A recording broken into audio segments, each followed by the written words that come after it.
In this video, I'm making the iconic Coney dog reimagined into a hearty, fork-friendly meal. Think of it as a Coney dog that traded its bun for a knife and fork. Savory chili, juicy hot dogs, diced onions, and a drizzle of tangy mustard come together in every delicious bite. Hi, I'm Elizabeth. On this channel, we'll start by cooking a meal together. At the end, we'll sit down and count the carbs. I'd love for you to join me. Let's get started. Finely mince 1/4 of a small onion. This part will go into your cooking meat. Slice and dice the remainder into larger pieces and set aside. This part will eventually be sprinkled on top of the finished dish. Begin by sautéing 1/2 pound of ground beef. Use a 90-10 mix to avoid having extra grease to dispose of.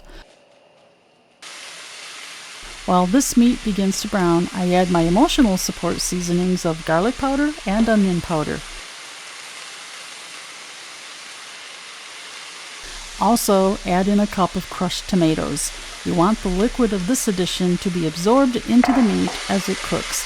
Keep chopping your ground beef to get those pieces as small as possible. Add your minced onions,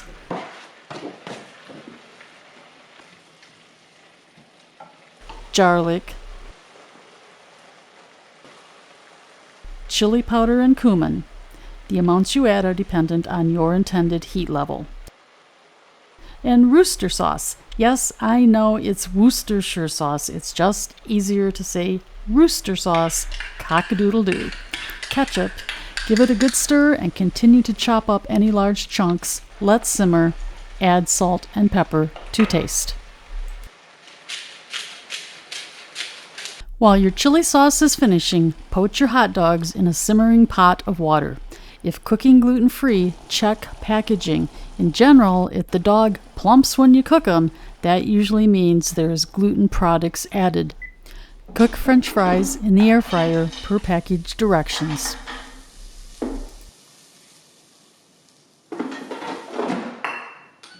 You are ready to plate this delicious American standard meal. Juicy hot dogs without that bun, crispy fries, all covered in a tangy chili meat sauce, drizzled with mustard and chopped onions. This is a classic dinner winner for my family.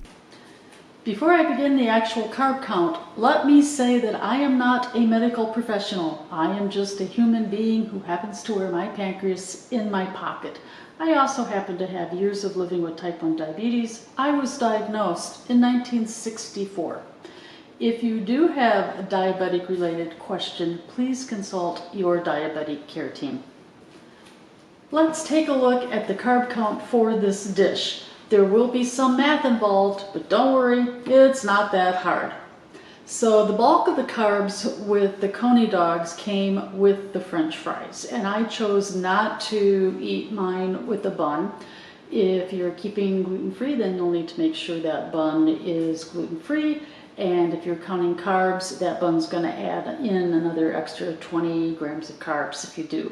And then you could see the rest of the carbs as they came up. This would also be good served with beer. You will need to count the carbs for that. Or if you're keeping gluten-free, a cider would go really nice with this dish as well. So you add all these numbers up and it comes out to 39 grams of carbohydrates per plate. Once you have your final carbohydrate count for your serving, you will need to divide this number by your carb ratio number. For instance, if I use my carb ratio of 1 to 15, meaning 1 unit of insulin for every 15 grams of carbohydrates consumed, 39 divided by 15 is equal to 2.6 units of insulin, or diabetic math says 3 units. And that's needed to keep my blood sugar within a normal range. Happy carb counting, and remember, my fellow type 1s, counting carbs so our pancreas doesn't have to, one meal at a time.